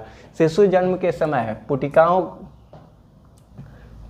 से लगभग 400 से 450 प्राथमिक ओसाइट विकसित हो पाती हैं। कितना ओसाइट विकसित हो पाता है जी? 400 से 450। ये बात आप याद रखना। ठीक है, तो ये आपका पॉइंट रहा हमारा गुणन प्रावस्था का। अब देखो वृद्धि प्रावस्था में क्या होता है जी? वृद्धि प्रावस्था में समझ लो। तो वृद्धि प्रावस्था में क्या होगा? यहाँ प्रावस्था लंबी होती है। ये जो प्रावस्था होती है गुणन प्रावस्था से लंबी होती है, जो भ्रूणावस्था से प्रारंभ हो जाती है और जब तक परिपक्वन अवस्था नहीं आता तब तक ये बनी रहती है। अब देखो वृद्धि प्रावस्था है, बीच वाला भाग है, तो ये गुणन प्रावस्था ये आपका का भ्रूणीय अवस्था से ही प्रारंभ हो जाता है और जब तक ले ये परिपक्वन अवस्था स्टार्ट नहीं होगा ये बंद नहीं होता है। ठीक है, इस प्रावस्था में उगोनिया की कोशिकाएं पोषक तत्वों को आकार में, यहाँ पे देखो, इस प्रावस्था में उगोनिया की कोशिकाएं पोषक तत्वों को ग्रहण कर, पोषक तत्वों क्या हुआ? ग्रहण कर आकार में बड़ी हो जाती है। पोषक तत्वों को क्या कर? ग्रहण कर आकार में क्या हो जाएगी? बड़ी हो जाएगी और इनका केंद्रक भी आकार में बड़ा हो जाता है। अब देखो उगोनिया का जो कोशिका है आकार में बड़ा हो गया, पोषक तत्व ग्रहण किया था, आकार में क्या हो गया? बड़ा हो गया। और परिपक्वन प्रावस्था आते ही क्या होता है? वृद्धि प्रावस्था के बाद बनी कोशिका को प्राथमिक ओसाइट कहते हैं। अब देखो वृद्धि प्रावस्था के बाद जो कोशिकाएं बनी हैं उसको हम लोग उगोनिया जो बना है, उगोनिया से जो बना है उसको हम लोग प्राथमिक ओसाइट कहेंगे। और प्राथमिक ओसाइट में क्या होगा? अर्धसूत्री पहला अर्धसूत्री विभाजन के फलस्वरूप एक छोटी तथा एक बड़ी कोशिका बनती है। इसमें प्राथमिक ओसाइट में जब अर्धसूत्री विभाजन पहली बार होगा तो एगो बड़ा कोशिका बनेगा, एगो क्या बनेगा, छोटा कोशिका बनेगा। छोटी कोशिका को ध्रुवीय केंद्रक तथा बड़ी कोशिका को हम लोग द्वितीयक ओसाइट कहते हैं। पुनः इन कोशिकाओं में अर्धसूत्री विभाजन दोबारा होगा तो इसके फलस्वरूप एक बड़ी अंड कोशिका बनती है तथा 3 ध्रुवीय केंद्रक बनते हैं जो प्राय नष्ट हो जाते हैं। अर्धसूत्री विभाजन जब 1 होता है अंडोत्सर्ग के समय होता है, जबकि अर्धसूत्री विभाजन समय निषेचन के समय होता है। यहाँ पे बात बताया जा रहा है कि प्राथमिक ओसाइट में पहले अर्धसूत्री विभाजन होगा तो क्या होगा, एगो बड़ी कोशिका एक छोटी कोशिका, छोटी कोशिका से फिर से 2 ध्रुवीय केंद्रक बनेंगे और यहाँ पे जो बड़ी कोशिका बची गया है इसमें भी अर्धसूत्री विभाजन होगा तो एगो छोटा कोशिका फिर बनेगा, एगो बड़ा कोशिका बनेगा, तो ये बड़ा कोशिका ही अंड कोशिका बन जाएगा। क्या बन जाएगा, अंड कोशिका। छोटका जो बचेगा ये क्या करता है, छोटका जो बचेगा ये ध्रुवीय केंद्रक बन के फिर नष्ट हो जाता है। अब पहला जो अर्धसूत्री विभाजन हो रहा होता है वो अंडोत्सर्ग के समय होता है और दूसरा अर्धसूत्री विभाजन जब कब हो रहा होता है तो निषेचन के समय होता है। कब होता है जी, निषेचन के समय। तो ये बातें आपकी क्लियर हो गई ना। चलिए अब यहाँ पे आप ध्यान दीजिएगा, ये मानव जनन की बात रही। मानव जनन के बाद हम लोग पढ़ेंगे अंडाणु की संरचना। अंडाणु की संरचना यहाँ पे देख लीजिए, ये जो है एक अंडाणु है। अंडाणु का ऊपर वाला जो स्तर है ये जो देख पा रहे हैं इसको हम लोग कहते हैं कोरोना रेडिएटा। क्या कहते हैं, कोरोना रेडिएटा। कोरोना रेडिएटा के बाद ये जो ऊपर के जस्ट बाद नीचे है उसको जोना पेलुसिडा कहते हैं। ये है केंद्रक। क्या है, केंद्रक। और इसको हम लोग कहते हैं साइटोप्लाज्म। क्या कहते हैं, साइटोप्लाज्म। अब देखो समझो, मानव के गोलाकार अचल अंडाणु का व्यास कितना होता है, 0.15 mm होता है। अंडाणु का व्यास कितना होता है, 0.15 mm। अब अंडाणु के मध्य में एक केंद्रक पाया जाता है। अंडाणु के चारों ओर एक पतली परत पाई जाती है जिसे हम लोग क्या कहते हैं, जोना पेलुसिडा। और बाहर की ओर एक पतली परत पाई जाती है जिसे हम लोग क्या कहते हैं, कोरोना रेडिएटा कहते हैं। क्या कहते हैं जी, कोरोना रेडिएटा। बाहर की ओर अंडाणु के चारों मतलब बाहर की ओर जो परत पाया जाएगा कोरोना रेडिएटा, अंदर की ओर पाया जाएगा तो जोना पेलुसिडा। इसमें एगो केंद्रक होता है। ये बात आप याद रखना। ये अंडाणु की संरचना की बात हो गई। किसकी संरचना हो गई जी, अंडाणु की संरचना। अब अंडाणु की संरचना हम लोग पढ़ लिए। अब हम लोगों को मासिक चक्र पढ़ना है। बहुत ही इंपॉर्टेंट टॉपिक है मासिक चक्र, जिसको हम लोग कहते हैं आर्तो चक्र, मेंस्ट्रुअल साइकिल भी कहते हैं। क्या कहते हैं, मेंस्ट्रुअल साइकिल। अब इसके बारे में कुछ पॉइंट आप याद रखिए, यहाँ पे ध्यान दीजिए। आप याद रखेंगे मादा में रजोधर्म यौनारंभ के प्रारंभ होने पर ही प्रारंभ हो जाता है। यहाँ 12 से लड़कियों में यहाँ 12 से 13 वर्ष के आयु में प्रारंभ होता है तथा ये समाप्त कब होता है, तो 40 से 45 की उम्र में समाप्त होता है। निषेचन ना होने की दशा में गर्भाशय की दीवार तथा अंडाशय में चक्रीय परिवर्तन होते हैं और इस चक्र को हम लोग क्या कहते हैं, मासिक चक्र। जब निषेचन नहीं हो रहा होता है तो गर्भाशय की दीवार में एक चक्रीय परिवर्तन आता है जिसको हम लोग क्या कहते हैं, मासिक चक्र कहते हैं। और यहाँ लगभग कितने दिनों का होता है, 28 दिनों का होता है। कितने दिनों ये रिपीट करता है, 28 दिनों पे। इसके बाद देखो, इसके बाद रुधिर का स्राव शुरू हो जाता है। इसी रुधिर के साथ अनिषेचित जो अंड होता है, अनिषेचित अंड नष्ट हो चुका अनिषेचित नष्ट हो चुका अंडा भी योनि मार्ग से बाहर आता है जिसे हम लोग क्या कहते हैं, मासिक धर्म कहते हैं। रुधिर स्राव लगभग इसमें कितना दिन, 4 से 5 दिनों तक चलता है। जब रजोधर्म हो रहा होता है तो ये रुधिर स्राव लगभग 3 से 4 दिन, लेटेस्ट आपका 5 दिन भी किसी का चलता है। तो एक जो प्रोसेस होता है इसी को हम लोग मासिक धर्म कहते हैं। किसी बालिका के जीवन काल में प्रथम बार जो मासिक धर्म आता है उसको हम लोग रजोधर्म कहते हैं। क्या कहते हैं, किसी बालिका के जीवन काल में प्रथम बार जो रजोधर्म होता है उसको हम लोग रजोदर्शन कहते हैं। क्या कहते हैं, रजोदर्शन। पहली बार जो मासिक धर्म आता है उसको रजोदर्शन कहते हैं। और लास्ट में, सबसे लास्ट में जो आता है उसको हम लोग क्या कहते हैं, रजनोवृत्ति कहते हैं। क्या कहते हैं, रजनोवृत्ति। और इन सभी क्रियाओं का नियंत्रण FSH और LH हार्मोन करता है, ल्यूटिनाइजिंग हार्मोन और फॉलिकल सेक्स हार्मोन। इस जो FSH और LH हार्मोन है ये क्या करता है, ये आर्तो चक्र या मासिक चक्र की क्रिया को नियंत्रित करने का काम करता है। ठीक है। अब मासिक चक्र को थोड़ा सा और ध्यान से समझिए, यहाँ पे ध्यान दीजिए। अब देखिए ये 28 दिन कैसे कैसे बीतता है। तो पहला देखो, अंडोत्सर्ग जब हो जाता है तो पहला दिन, दूसरा दिन, तीसरा दिन, चौथा दिन, पाँचवा दिन, ये जो है इसको हम लोग ग्रोइंग फॉलिकल कहते हैं डेज में। इस समय ये जो अंडाणु है विकसित हो रहा होता है। क्या हो रहा होता है? अंडाणु विकसित हो रहा होता है। उसके बाद छठा से लेकर 14वां दिन, यहाँ पे देखो सॉरी, ये पीरियड का पहला दिन है। पीरियड जब चल रहा होता है तो ये 1 से 5वें दिन को हम लोग ग्रोइंग फॉलिकल डेज कहते हैं। उसके बाद 14वें दिन तक हम लोग जाते हैं तो 14वां दिन ही अंडोत्सर्ग होता है। 14वां दिन क्या होता है? 13वां से 14वां दिन, किसी किसी में 15वां दिन भी होता है। तो 14वां दिन लगभग ये क्या होता है?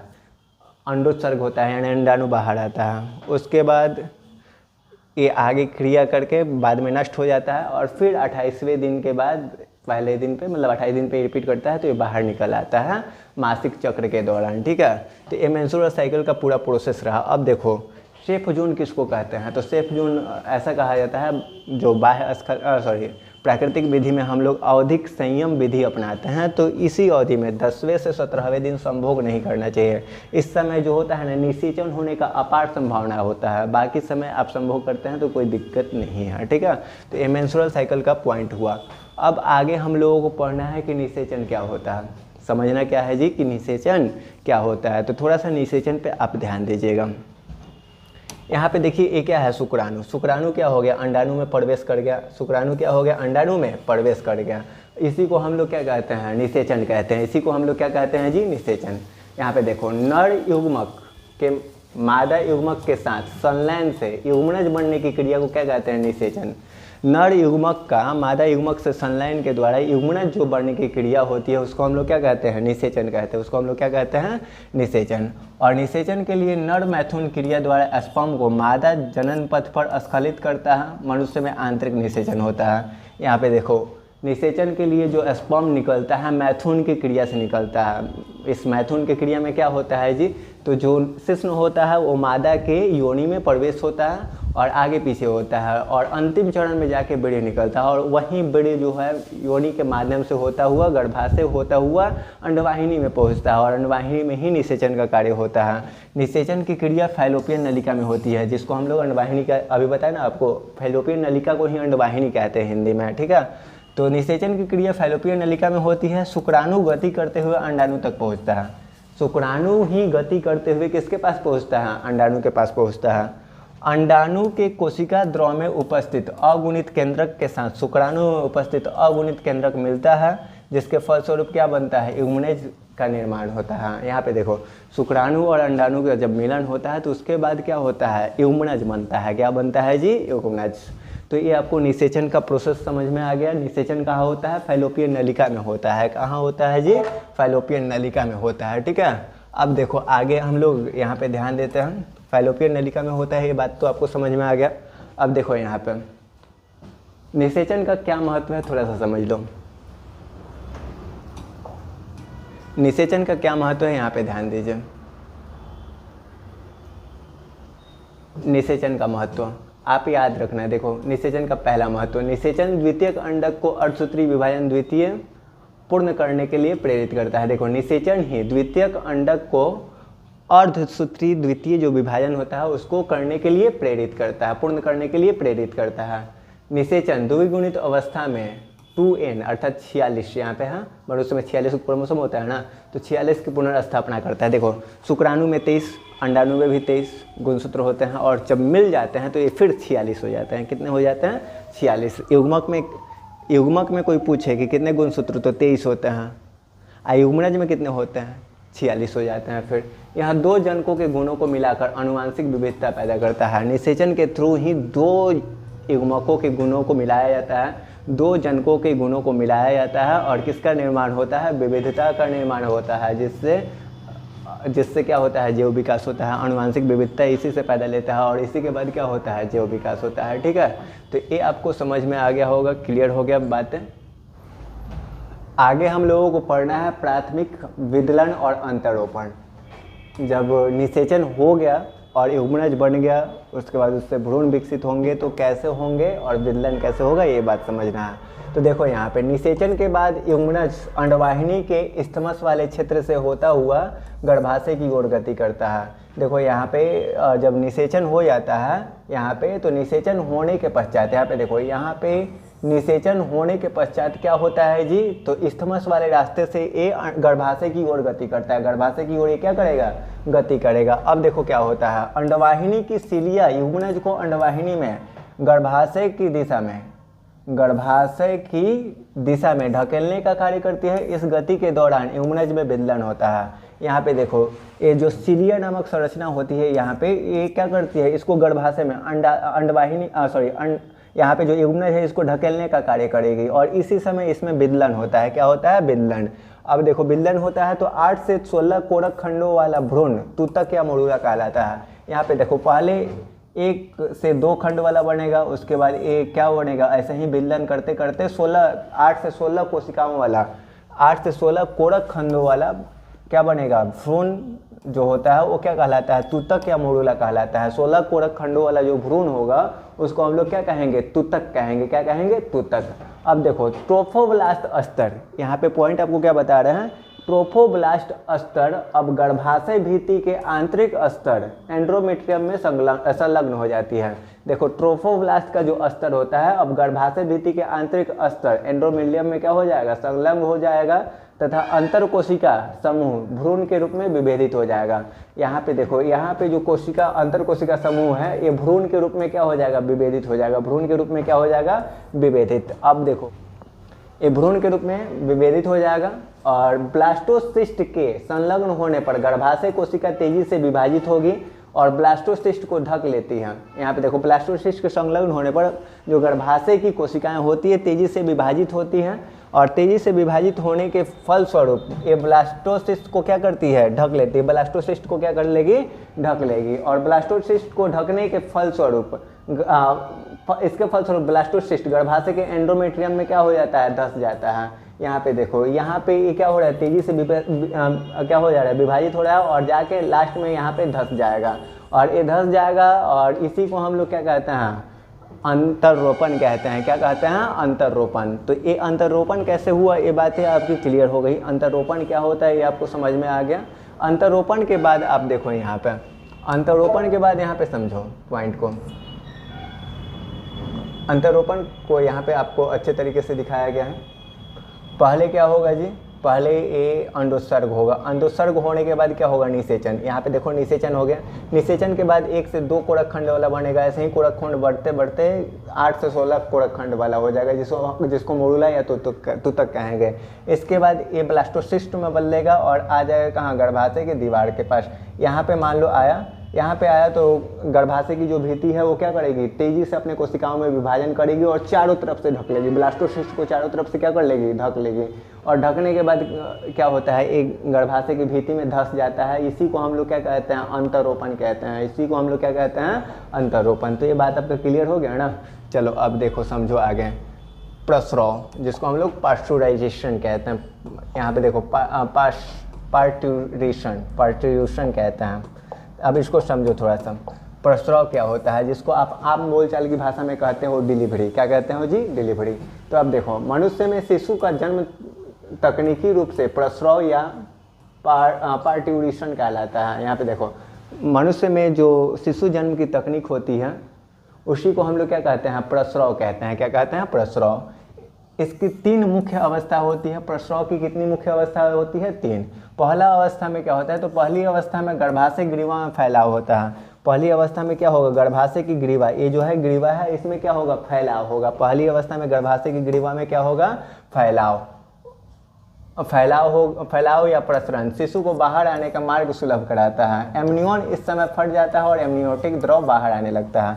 अब देखो, ये इसमें फैलाव होगा तो शिशु का बाहर आने का मार्ग क्या हो जाएगा, सुलभ। उसके बाद क्या होगा, एमनियन जो होता है वो फट जाता है। एमनियन जो होता है वो क्या हो जाता है, फट जाता है और एमनियोटिक द्रव निकलने लगता है, वाइट निकलता है। उसके बाद दूसरी अवस्था में शिशु जन्म की है। ये जो दूसरी अवस्था देख रहे हैं इसमें शिशु बाहर निकलेगा, शिशु जन्म की है। शिशु स्वतः श्वसन प्रारंभ कर देने के बाद, शिशु के स्वतः श्वसन प्रारंभ कर देने के बाद नाभि नाल काटा जाता है। यहाँ पे देखो, बाहर निकालने के बाद शिशु अपने आप सांस लेना शुरू कर देगा, तो इसके नाभि नाल को हम लोग काट देते हैं। ये नाभि नाल जो है इसको हम लोग क्या करेंगे, काट देंगे। तीसरी अवस्था में अपरा भी गर्भाशय से योनि के रास्ते बाहर निकल आता है। प्रस्राव एक क्या है, जटिल तंत्रिकीय अंतरस्रावी क्रियाविधि है। जटिल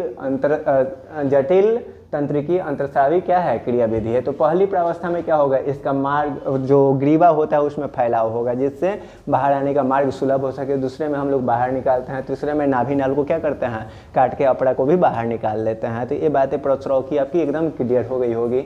इसके बाद इस चैप्टर का हमारा जो है ये लास्ट टॉपिक है, ये प्रस्राव की अवस्थाएं हो गई। पहले यहाँ पे देख लीजिए प्रस्राव में क्या हुआ, तो पहले फैलाव हुआ, उसके बाद बच्चे बाहर आएंगे, देखो ये बाहर आ गए। उसके बाद अपने आप ये श्वसन स्टार्ट करेंगे, तो नाभि नाल को हम लोग क्या करेंगे, काट लेंगे। और उसके बाद अपरा को भी बाहर कर लिए। ये क्या है, अपरा है। ये क्या है जी, अपरा। देख लीजिए अपरा है, ये अपरा है, ठीक है।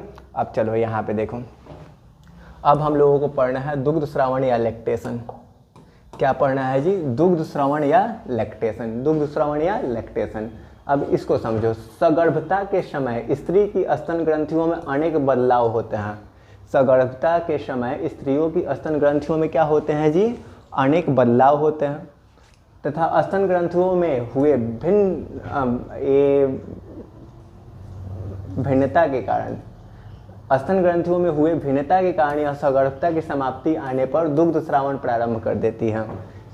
सगर्भता जैसे ही समाप्त होता है वैसे ही क्या होता है, स्तन ग्रंथियां दुग्ध स्रावन स्टार्ट कर देती हैं। अब देखो, शिशु के जन्म के बाद स्तन ग्रंथियों द्वारा दुग्ध का उत्पादन दुग्ध स्रावन कहलाता है। शिशु जब जन्म ले लिया तो माता के स्तन से जो दुग्ध का उत्पादन होता है उसी को हम लोग क्या कहते हैं, दुग्ध स्रावन कहते हैं। मानवीय दूध में शिशु के पोषण के लिए पोषक पदार्थों का आदर्श संतुलन होता है। यही से कहा जाता है कि ढाबा का दूध नहीं पियाया जाए, नहीं तो बउआ ढाबा मारने लगता है सब। मानव दूध जो होता है उसमें एक आदर्श संतुलन होता है पोषक तत्वों का। इसी कारण अधिकांश सलाह दिया जाता है कि माता क्या करे, दूध पिलाए, ठीक है।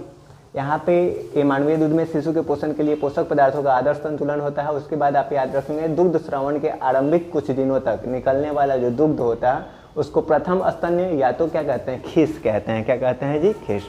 पहले कुछ दिनों तक जो दूध का श्रवण होता है उसको हम लोग क्या कहते हैं, खीस कहते हैं। क्या कहते हैं, खीस या प्रथम स्तन्य कहते हैं। तो चैप्टर में हम लोगों को यहीं तक पॉइंट को जानना था। So guys, thanks for watching this video. Please subscribe this channel and press the bell icon for pre notification. और किसी टॉपिक में एक दिक्कत हुआ हो तो आप वीडियो को फिर से रिप्ले करिए, इसको देख लीजिए। टॉपिक में अच्छे तरीके से आपके साथ हम डील किए हैं पॉइंट को, तो आप उसको फिर से समझ लीजिए। धन्यवाद।